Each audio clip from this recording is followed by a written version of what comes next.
So what I'm going to do today is to have this opportunity to interact with you about, what's going on in the context of COVID, and also think about, what may be opportunities for students.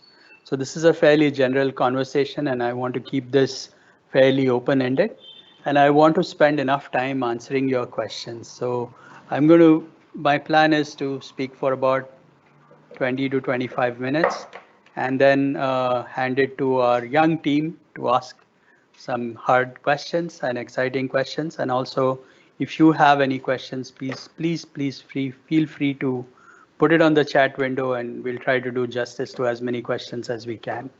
So this is your session, and let's make the most of it. So, we are in the midst of a very challenging environment.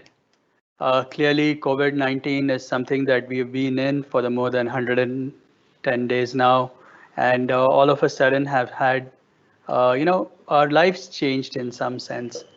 Clearly, this is going to create a lot of stress on the economy, and it is a health pandemic, but with businesses being shut down and stopped and all of that stuff, I think it is going to have a huge impact on the economy.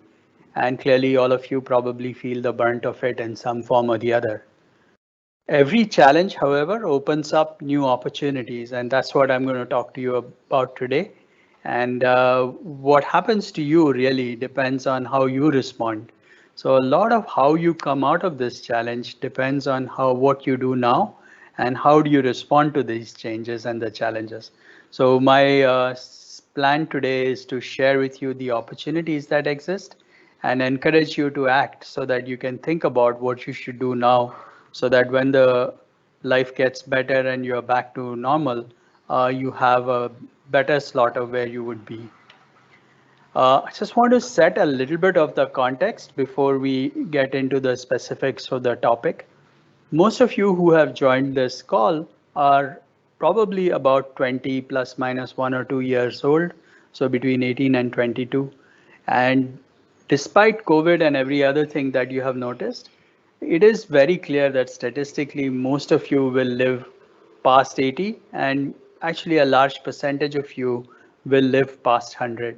So you are looking at a long opportunity of working for the next 80 years because retirement is something that's not going to happen. So you are looking at an 80-year career, at least 75-year career that you have to plan your life for.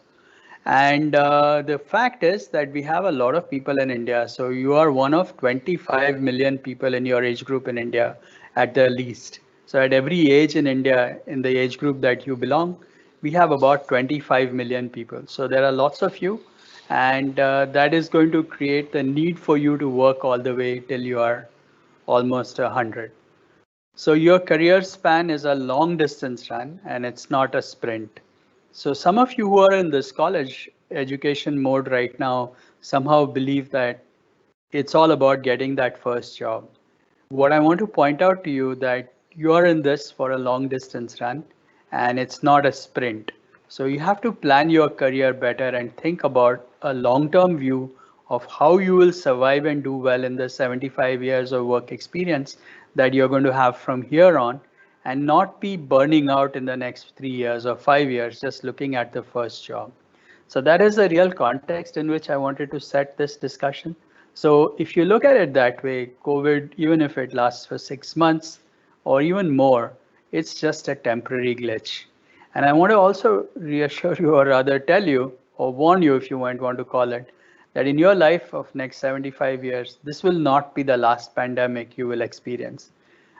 This kind of stuff is going to happen again and again, and how we respond is really what we can control.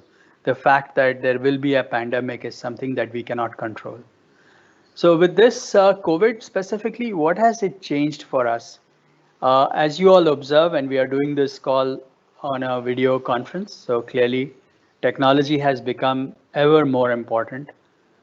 We are already seeing a boom in terms of e-commerce and you know online businesses, telemedicine, and a whole bunch of other things. So clearly, technology has become ever more important than it was before.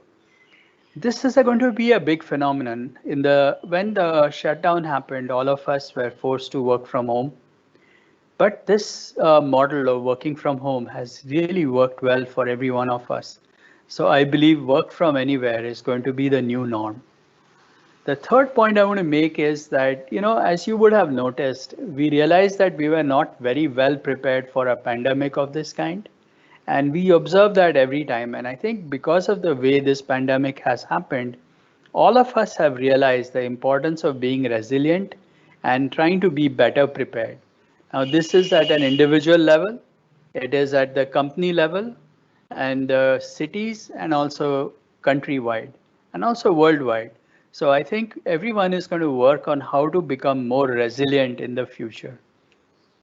So I think because I mentioned the fact that technology has become ever more important, work from home or work from anywhere is going to be the new norm.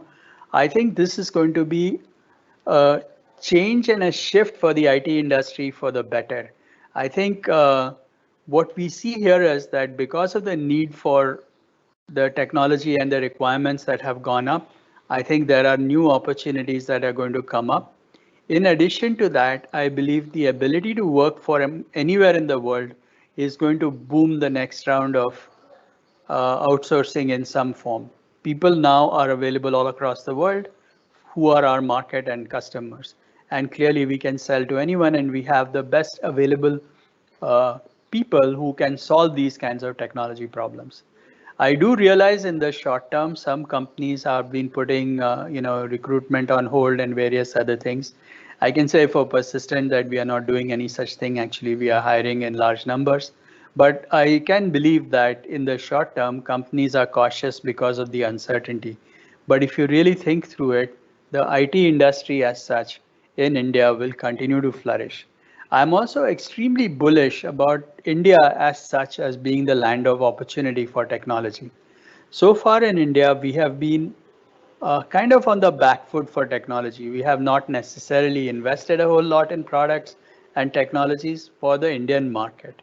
And traditionally, what we have seen in the Indian demographics, which is a very important part of what you need to think about, if you look at the top of the pyramid, which is about 13% of our pyramid, they are kind of contemporary with the Western world and they use Western products.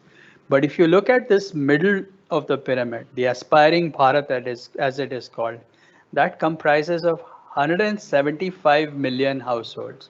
That is roughly 600 to 750 million people. So it's a very large demographics of people who all make between 20,000 rupees a month as a family to 2 lakh rupees a month as a family. So they have disposable income now. They are able to get things done, and their view of the world is very different from the top of the pyramid. So we have a huge market, twice the size of the US market, available for us, which is not deeply penetrated with technology and creating an opportunity for us that I'm very excited about. We have seen the calls from the Prime Minister around Atmanirbhar Bharat, and this will all align well with the Indian demographics of aspiring Bharat.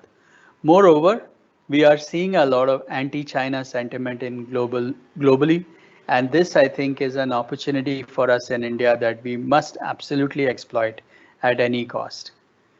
The nature of jobs also are likely to change. As I mentioned earlier, work from anywhere is going to be the new norm. This is going to have far reaching implications for people who are from smaller towns and other cities. You don't have to work in the cities anymore. You can work from anywhere. And you can work for anywhere, from anywhere in the country or anywhere where you might want to live. So this is going to be changing the way people are hiring. People are going to look at how hiring happens and how work is going to happen. So in some sense, you don't have to be in the geographic proximity of Bangalore or Pune or larger cities to work in these cities. You can work for these kinds of companies from anywhere in the world. That means you can work from a German company to an American company to a South African company from your homes in small towns in India. I believe that the gig economy is going to flourish and this is going to create fractional jobs. What I mean by that is that as we look ahead 3 to 5 years from now, I anticipate that instead of people employing individuals for a lifetime or for a long period, People will be more willing to take contractors or individuals who have been assigned a specific job. One example of what happens in this kind of a model today is if you look at a movie.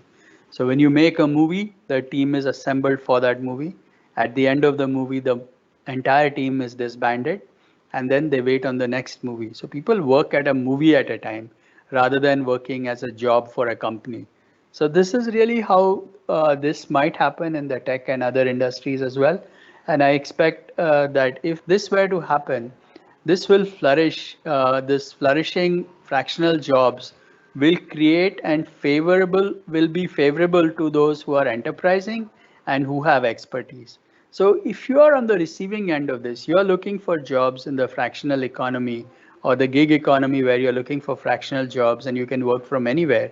What is going to count is your enterprising abilities. How enterprising are you? And what kind of expertise do you have? So those are the two most important things that I see would be relevant as far as the next set of jobs and opportunities are concerned. So with this context of saying that you are in a temporary glitch, it's a COVID is a small bump in the whole 70-year career, that 75-year career that you're looking at, and in all of these kinds of things, you have to not worry too much about the short-term thing, but clearly there is an opportunity for you to take advantage of this. And what I'm going to share for the next few minutes is going to be about what should students do in this context. So the first thing I want to point out to you, and this is something that I find a lot of people, especially in India, do not understand the importance of this particular thing. The importance is, see, you are responsible for your own life. So accept the responsibility for your life. Know that it is you who will get you where you want to go, no one else. So this is an important thing. What I find is that in general, a lot of people believe that it's their parents' responsibility to send them to college. It's the college's responsibility to give them education. It's the company's responsible to manage careers. The reality is you are responsible for your own life. Nobody else can be responsible for your life. So what you do about it is completely in your own hands and it's your responsibility. Colleges, parents, companies, we are all enablers to make this happen for you. But what you do is something that you decide. And this is very important. Now, going to more specifically, what should students do right now? And I'm going to spend a little bit of time trying to explain to you what I mean by the PI strategy. But the two things that you need to learn at this moment are these two things. Learn to learn. As I said, you are going to be working for the next 60 to 75 years. Clearly, what you are learning in college today cannot last that long. If you look at it, look at what was not available 20 years back. So phones, cell phones, Google, all of these things are all fairly new. So if you were going to college 20 years back, what you learned at that time is kind of not very relevant right now. This cycle is getting shorter and shorter, and you will find that what you learn now in college will not last you, say, more than 5 to 7 years. So clearly, in the 60 to 70 years that you're working, you'll have to keep learning on 8, 10, 12 different kinds of things over your career. And how well you learn is really the key of your success, not necessarily what you have learned at this moment. So this is a very key thing that you should understand, that your job in college is not just to learn what is being taught, but learn how to learn. And the second important point that I want to make here, which is very important, is that, when you go in your life and you work on various kinds of things, it is very important to realize that it's all about teamwork, how well you network, who you know, and how do you have your mentors and how they are helping you. Life is tough, but we get along and get by having people who help us through our journey. So building this network of mentors, building the team, understanding how teamwork is done, these are really the keys to getting something done in college. And that's what I would like you to remain focused on.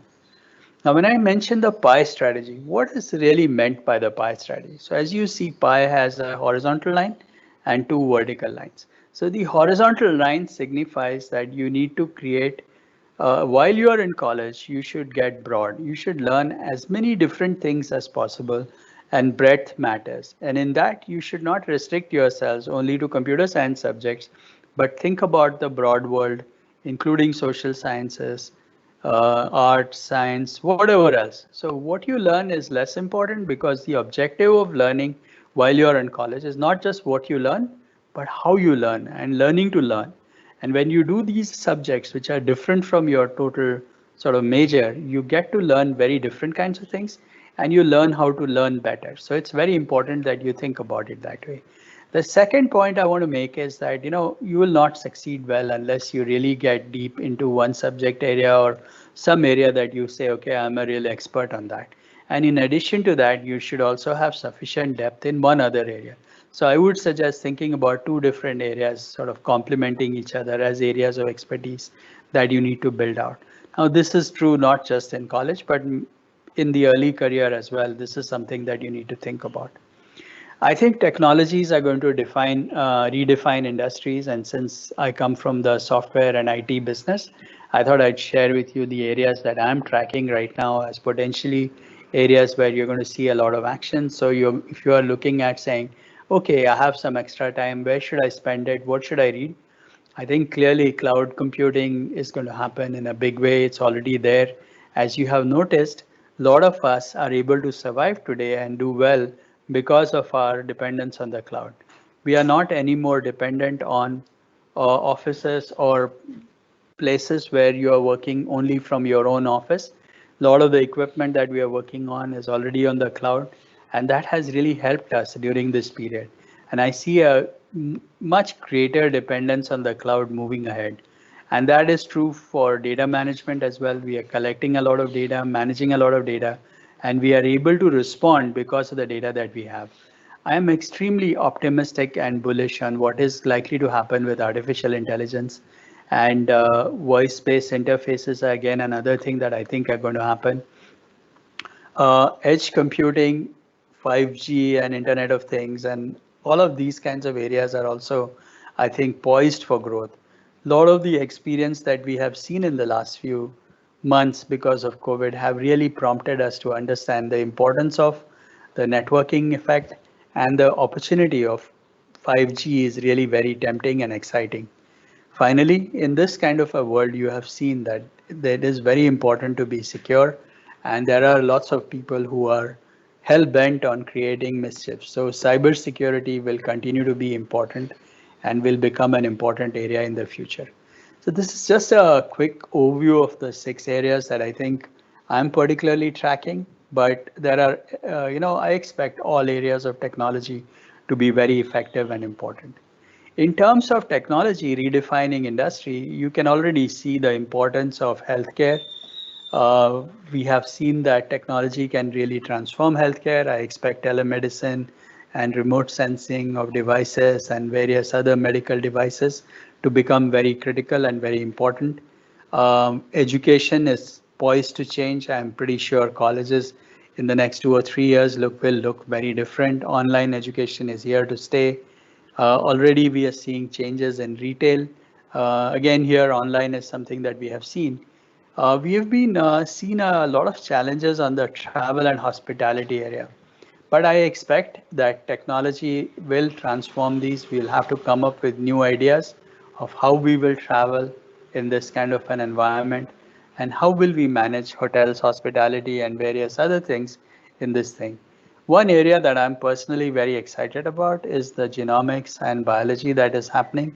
So I think next generation biology is again another area that I would sincerely look at and explore and suggest that you may want to consider if you're looking at some additional area on your pie chart, on your pie strategy. One of the lines could be biology as well. So something to think about. There's some very good material available, and the kinds of changes we have seen in biology in the last 10 years or 15 years have been phenomenal. And I think that is going to go well for the future. Um, I know most of you think jobs as your only output or only thing that you're looking at, but I want you to think about, other opportunities as well. As I said, and I'm going to repeat this, that you have another 80 years of productive life. You're going to work for 70, 75 years. So you may want to consider higher education as an option. Just a 4-year degree may not be enough. There are 25 million people in the in your age group. So differentiating is good, and higher education might provide you a good opportunity to look at something beyond just what you have learned. So think about higher education as an option. A lot of this can happen online, but I think there are lots of colleges which offer master's programs, PhDs, and other things. And I think these will continue to be in big demand. Entrepreneurship is always an opportunity. I'm a big believer that India is going to create lots of different opportunities for entrepreneurship. If you have great ideas, I think we have a market that can absorb them, and the environment is also starting to become very interesting.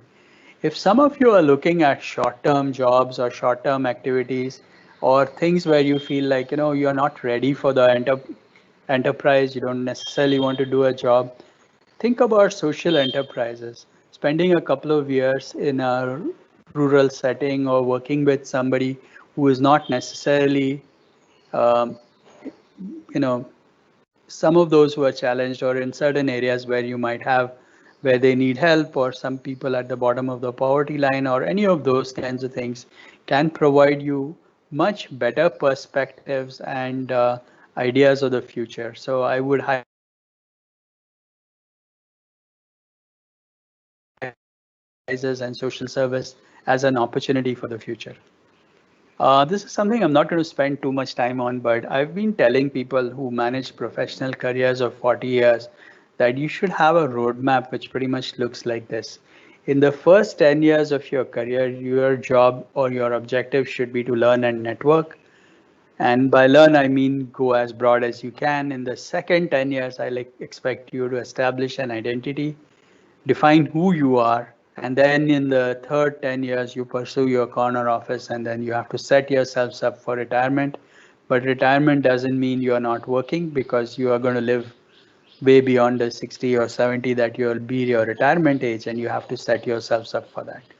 Today is not necessarily the best time to discuss this, and this is much more useful for people who are in jobs. So I'm going to skip this slide and move on. In conclusion, I want to mention the following, that every disruption creates opportunities.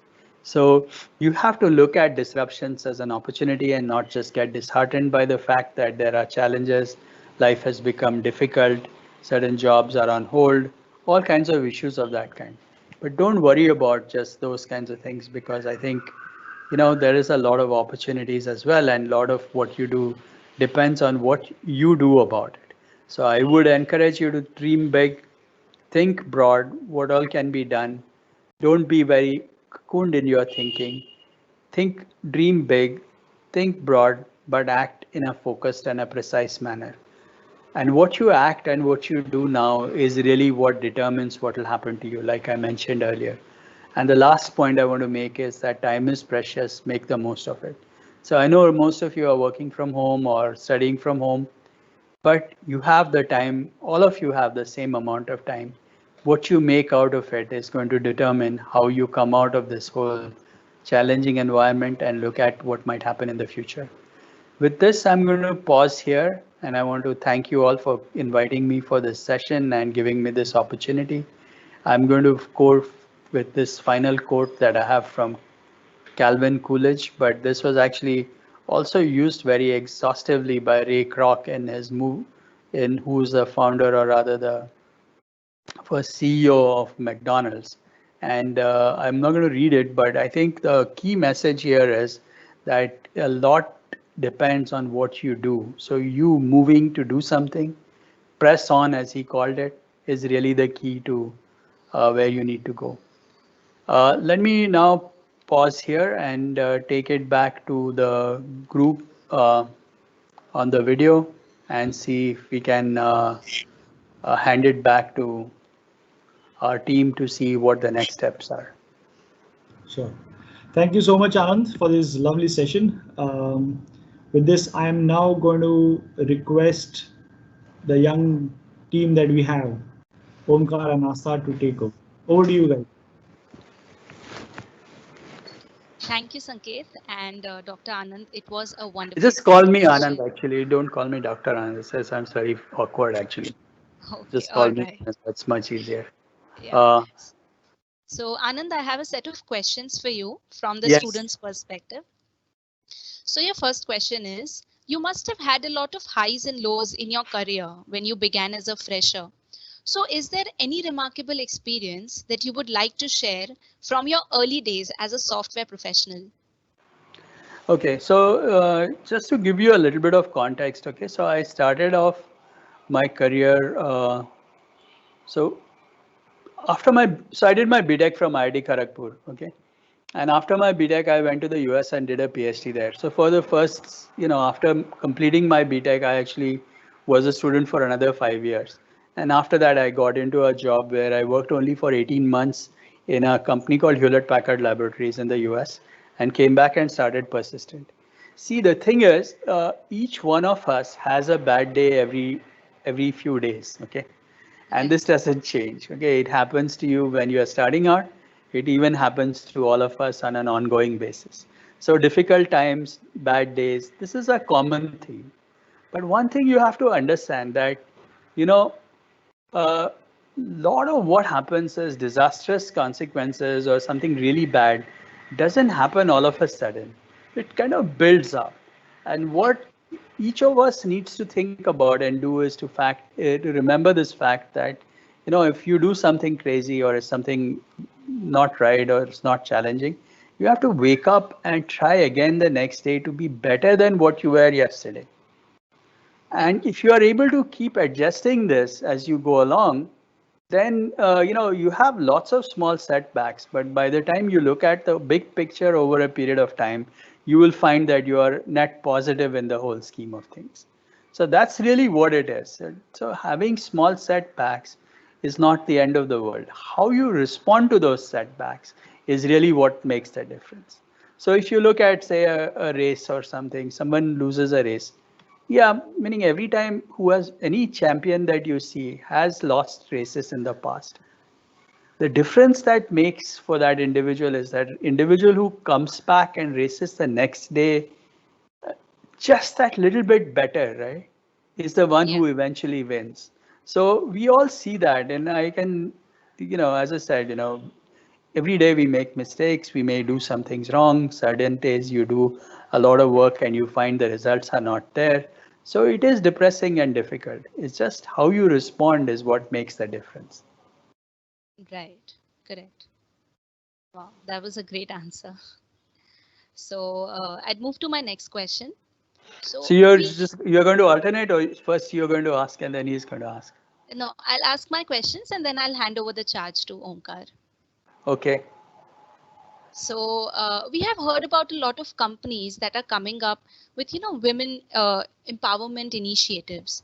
So what Yes. has really changed over the years? And what is that message that you would like to give to the female fraternity out there? I think it's a good question. So first thing, let me mention that, uh, see, females are as good or better than males in this whole thing. So this whole concept about, females and all of the fact that, there is a challenge or there are problems is created by men actually. So there is really no reality in this. So I think what has happened is in the last few years, as people get better and realize this, I think there is a better awareness of the fact that despite the specific things that people have, we have a large number of women who come to college, and the number of graduating women in our colleges is relatively high. Meaning we get to about 40 to 60, 40 to 50% women in colleges. I don't know how many you have in your class. In my class, when I was in Kharagpur, we had barely 50 girls in a 500 batch. Okay, today that number is almost 50-50 or at least 40-60 in that range. So we are starting to see a lot of women coming into the work stream, and some of them are brilliant. And it's not the gender that makes a difference between who is brilliant and who is not. It's what they do about it.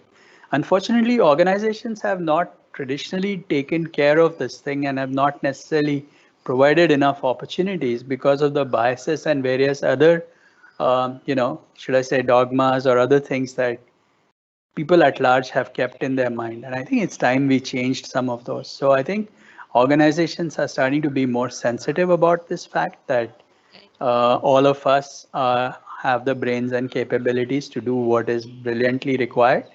Women are as good as men in some of the work that they can do. And I think it is time that organizations provide the women the right opportunities to ensure that they don't feel like they are being ignored or they are being discriminated in some form or the other. And we have actually several efforts in this area at Persistent as well. But I think we need to do a lot more to ensure that people from all communities, handicapped, and other people who tend to get missed out do not get missed out for lack of, we do not discriminate on the basis of some of these things, and we need to provide equal opportunities to every employee and every person in the community. Right. So I think as long as we have people like you in the industry, that won't be a problem, right? Well, it's not about leadership alone. This has to happen at the Yeah. ground level. I think a lot of this has to happen from families, from homes. Uh, Right. this problem is far too broadly rooted in the society. Hmm. So all of us are going to try to make a change, but I think this needs to happen at every level in the families, every level in the company, and it's not just about leadership.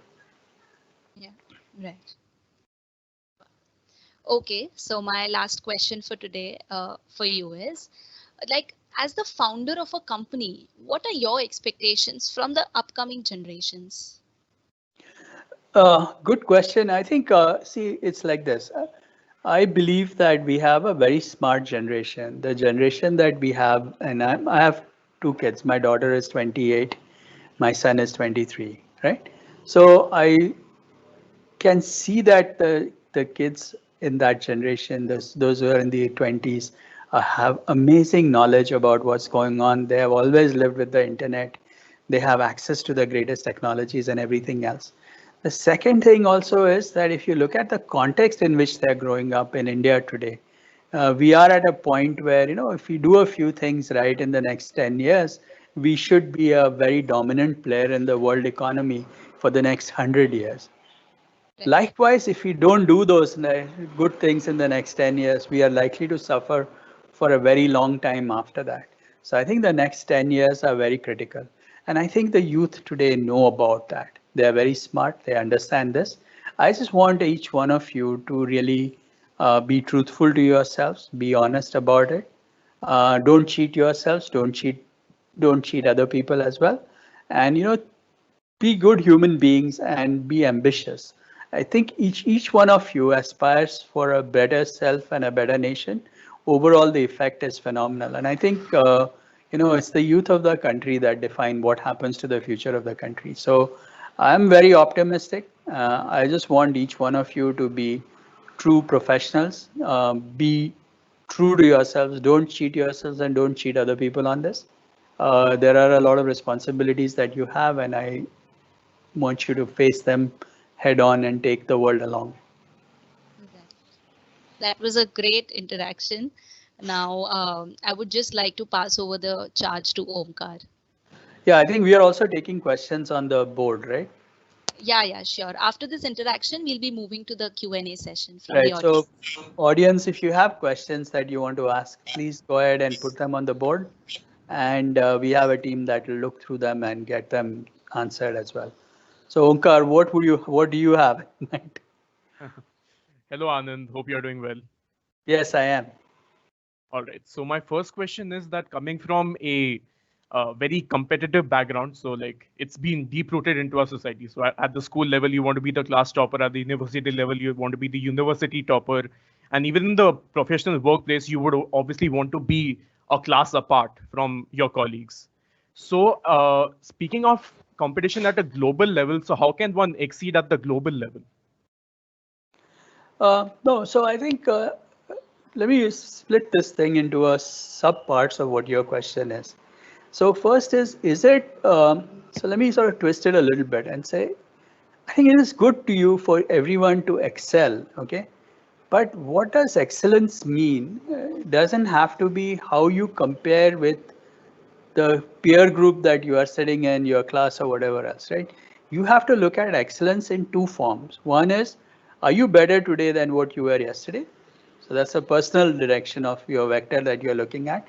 So personally, you want to continuously improve and excel on an ongoing basis. So that is the first and most important thing. So everyone starts from wherever they might start. But if you are better and you force the next day to be a little better than your previous day, you are more excellent as compared to your yesterday, then that's a good thing and that's something you want to do. The second part is the comparison part. If you want to compare yourselves, you should not be comparing with a small group of people that are your peers in class or whatever. You need to see how you can strive for global excellence. And how does one get to that? So of course, you got to know what your benchmarks are, what your peer groups are doing across the world, and see how you can be a player in that market at that level at which you want to play. And that is important. And I think we in India don't do enough in that context. We are very content with the fact that, oh, yeah, I'm first in my class or whatever. But the reality is that life is a marathon. You're going to work for 60, 70 years. We want to solve big, broad, hairy problems worldwide. Today, our class measurements are based on how much you can, quote unquote, mug up about whatever the teacher has taught you. So if you benchmark yourself saying that I'm the best mugger in my class, that's not going to go too far for us to change the world, right?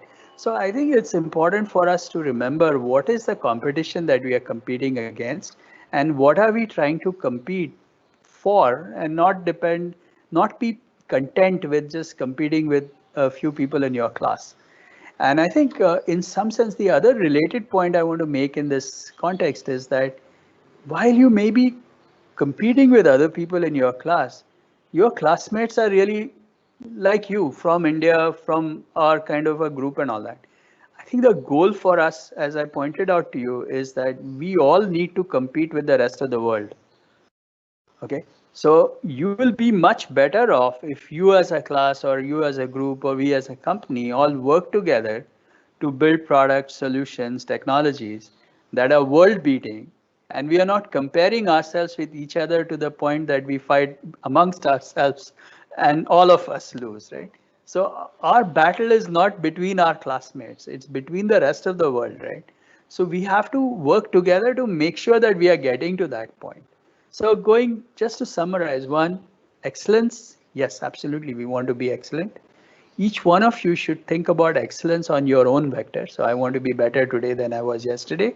And second is our competition when we look at excellence is not limited to our classmates. In fact, work with our classmates to see how we can beat the world. And we need to do this urgently and desperately because we have the responsibility of taking the 1.2 billion people that we have in our country to a point where, some of these things actually you could see, especially when you look at China comparisons, this is quite obvious that their GDP is 5 times ours. And unless we sort of do something to catch up and beat them, we are going to keep getting swatted by them all through. So we have no option. I think it's time we kind of thought a little bit broader and bigger. So thanks, Onkar, for that question. All right. I think all of us can take away something from that. Thanks for the guidance. All right. So my next question is that coming from the batch that's about to enter the industry as freshers. So you just graduated, or you are going to graduate next year? I will be graduating in 21 next year. Okay. Yes. But this question you are asking for those who are graduating in 20? Yes. Okay. So those who will be joining the industry as freshers. So any particular attribute or virtue that we should inculcate? I mean, I think most of the people who have joined us today would one day like to be at a MD or CEO position, or at least a corner desk job, as you mentioned in your PPT. So any particular virtue or attribute that we should inculcate throughout the process? Right. So as I said, my last slide was all about it, right? So it's about persistence. You got to do, and you have to keep doing it. That's really what it is all about, right? So if you get better every day and you keep at it, as Ray Kroc calls it, press on. You can't just stop, right? You have to keep at it. You have to get better and come back. And persistence is what makes the difference. As that particular quote that I had shared, which is from Calvin Coolidge, genius is not enough, talent is not enough. There's enough of everything. what matters between those who win and those who don't is persistence. So that's really what you need to focus on. Right. Words of wisdom coming from Anand. All right. So my last question will be that a lot of students and actually people in general, both in the industry and those who are about to join, so there are various situations where they find it hard to perform at the pinnacle of their potential because of psychological issues like anxiety attacks and depression. So how can one overcome such issues and try to be the best that they can? Yeah, I mean, it's a hard question, and I'm not so sure I'm an expert in this topic. But I think it's important to, be kind to yourselves, have friends, and discuss some of these things with people. Sometimes, you cannot solve all your problems yourselves. So having a team and friends, mentors who help you with answering and asking these kinds of questions can go a long way. And you have to also understand that life is not about that short sprint. So yeah, fine if you find that in your marathon your 100 meters or this did not go as well, there is enough opportunity for you to go forward. So I think one has to be a little bit kind to you have to be a little kind to yourselves and not try to hold yourselves on a short sprint or short goals, but think about the big picture. And in a lot of these kinds of things, we tend to be kind of not capable of handling everything ourselves. So don't make it completely your responsibility to handle some of these challenges. Take help from mentors, friends, parents, sisters, siblings, teachers, whoever else. But discuss some of these issues with someone rather than just taking it on yourselves as your responsibility. All right. I think all of us can take away something from that.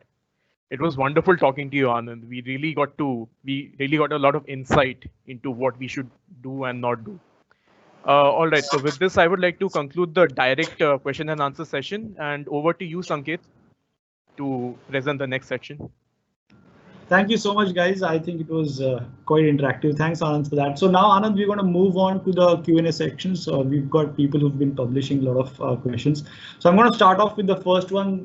This is Omkar again, but from another college. He says, what do we predict? What do you predict will happen in the upcoming years? What will be the most interesting trends that we would want to see? And along with that, I would also like to add another question from Professor Viraj Barje, who's a PPF from C College. Along with that, what would be the new opportunities created for tech entrepreneurs due to the COVID-19?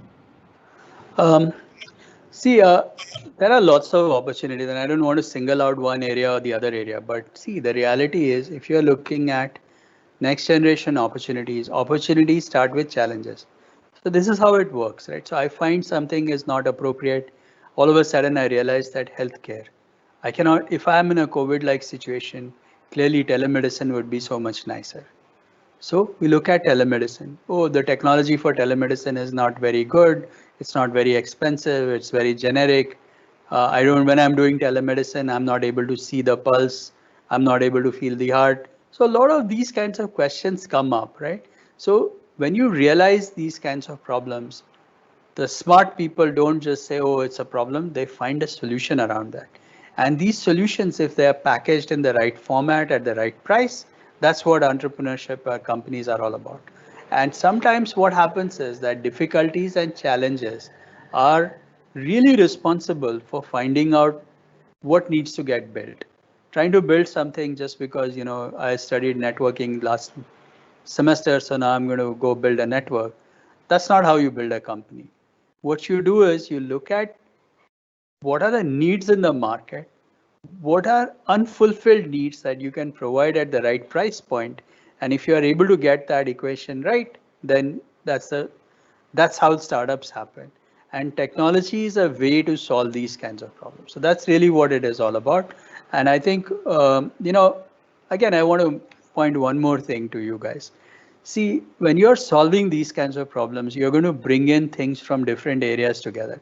So when you do a startup in telemedicine, for example, you would want to have some medical guys involved in it. You might want to have some experts who understand telecommunication. You might want to have some people who understand data, medicine, sociology, whatever else, right? And you need to have people who build good user experiences as well. So you have to bring a team together that brings different kinds of people together. That's why the breadth of the pie is very important. Thanks, Anand.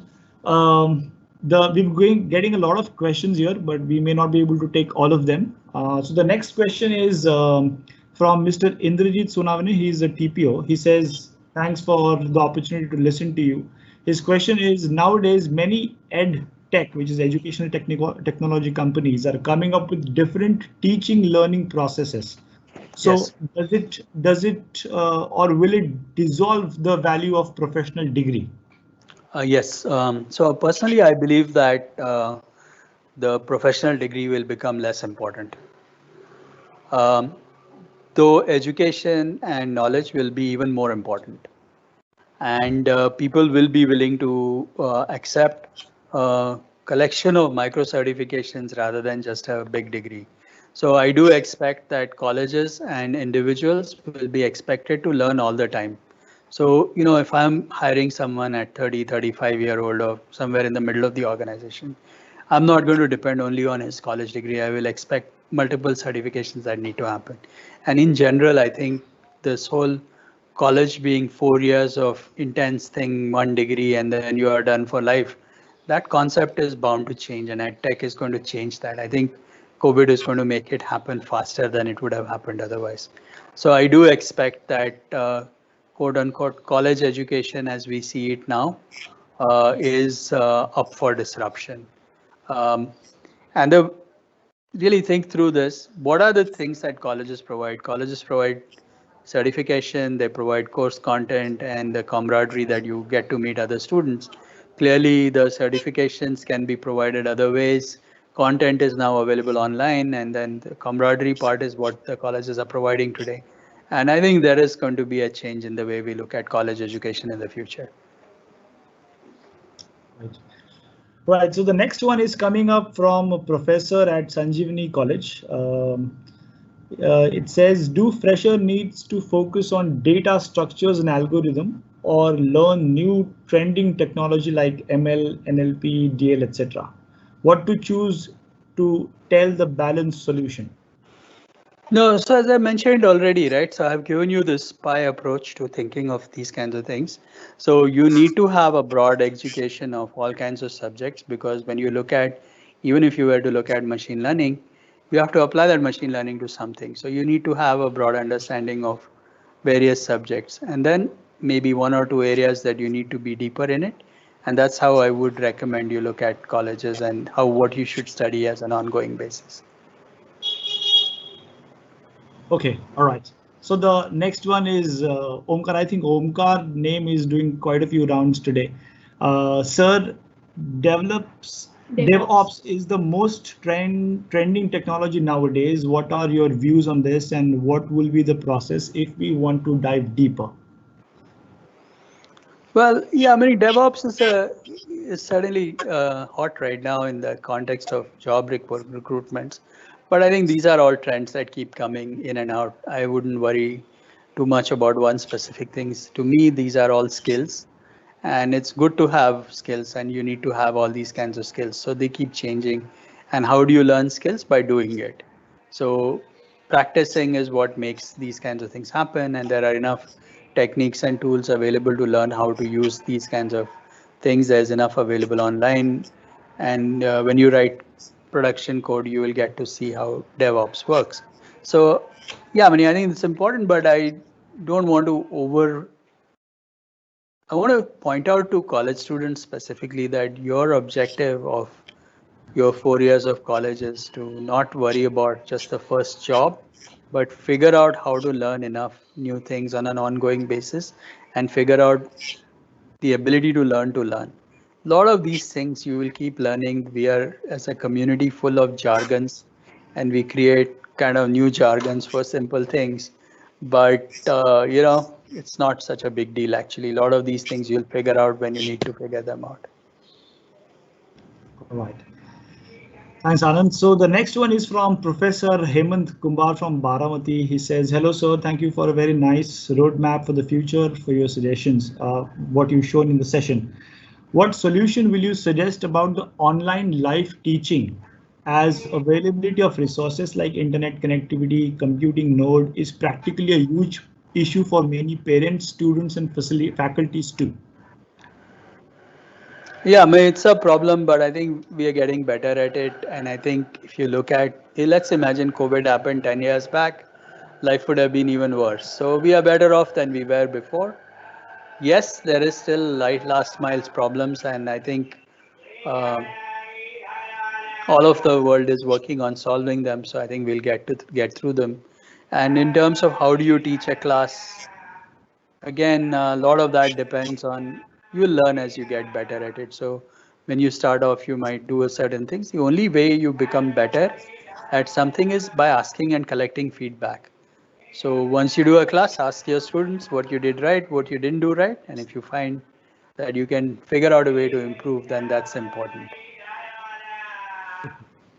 All right, so the next one that we have is from Navina Nagaraj Rao. She says, "How do we understand which is better to pursue, higher education or jobs at this very moment?" So I think this is a personal choice. Okay, this is very much a personal choice. I think is appropriate. I am biased towards higher education. I think students should not stop at an undergrad degree, and you should consider a master's degree or a PhD or any of those kinds of things. But if you feel like, that's something that you would rather have some work experience before you do that, that's a personal choice you should make. But learning doesn't stop. It's a lifelong thing, and you have to continue learning forever. So that doesn't change. Thanks. So we'll take the last two questions, Anand, and I think we are about time. So the second last question is from some anonymous. He says, "Sir, my question is, in this era of fast outcomes, low attention span, and high-speed technology, and when everyone is so outcome oriented, how does someone enjoy the process of doing something uh, or learn something instead of just obsessing over outcomes and rewards, etc.?" Um, Again, it's a interesting question, but really it depends on every individual. I think what are outcomes and what are goals. My only recommendation and suggestion is think a little long term. So if you're thinking long term for some of these kinds of things, and not if your objective is just to get the first job, that may not be the smartest thing to do. If your objective is to be successful in life, you'll have to keep learning all the time and adjusting as you go along. So that's really what I'm recommending. And if you are goal driven, then at least set your goals to be fairly ambitious.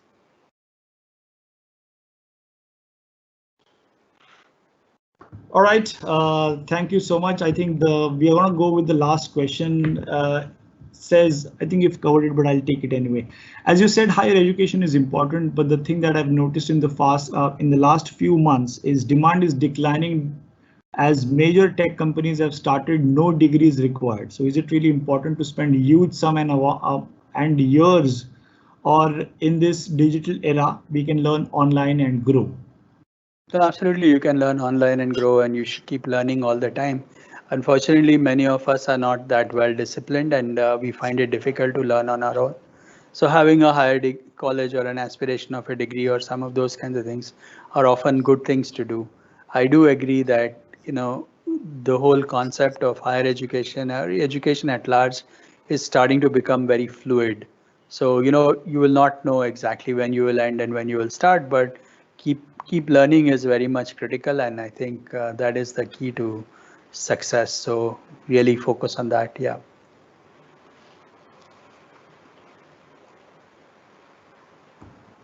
All right. I think thank you for all of that. We've got a good set of questions from all of you, and we're sorry that we'll not be able to take any more. But Let me suggest one thing. If you have questions that you would like to collect, you can send me mail at anand@persistent.com, or you can send the campus team email, and we'll try to see how many we can answer online. You can also post these questions on Twitter, and we have a persistent handle on which you can post it, or you can post it to me at Anand. That I'm ANANDESH. So first four letters of my first name and first four letters of my last name on Twitter. So feel free to tweet or go on LinkedIn, and we can post something on LinkedIn as well. So we are very active in the social media setup. So feel free to comment. You cannot get everything in a 1 hour session. This is meant to stimulate discussion and thinking. So I'm happy to engage with you on an ongoing basis, depending on what questions you have. All right. So hey, what is your email address as campus recruitment team? So we will announce it here. It's like campus@persistent.com. So I will make an announcement in this chat section so that people will be able to consume that. Yeah, so CAMPUS campus@persistent.com. So if you have any questions, thoughts, suggestions of any kind, feel free to put it on that email address, and we'll try to see how to answer some of them, at least, or most of them. Surely we'll do. Right, so thanks once again. Thank you, Anand, so much for taking time out, and it was a great session and a great kickstart to our career Recropedia. For all the viewers out there, we're going to have a series of interaction through multiple channels, and we will see you there. So till then, so before we end, I'm just going to do as I said, we will do another poll. So we don't really need Anand to be on the call. He can continue with his day's No, I work. can say, let's finish. Yeah. Go ahead. So I just wanted to, so we're going to put that question here. I mean, it's more of as a closure poll survey as to based on the discussion that happened, and you'll get a lot of time to think through it and respond as per your convenience. So I would request Dominic and Sudeep to just post the question here, and then they can just go ahead and respond to that, and then we can conclude.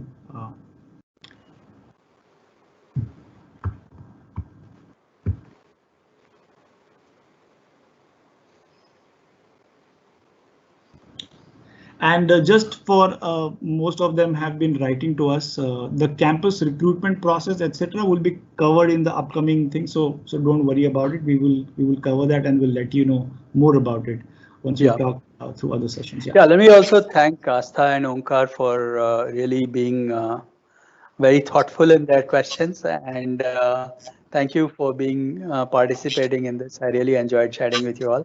I want to wish both of you all the very best, and also want to wish all the students on the call all the very best. Don't get disheartened. There is a lot for you to happen. And at Persistent, I think we are quite happy to say that we will definitely honor all our campus offers made last year, and we will make more offers than we made this year. So thank you.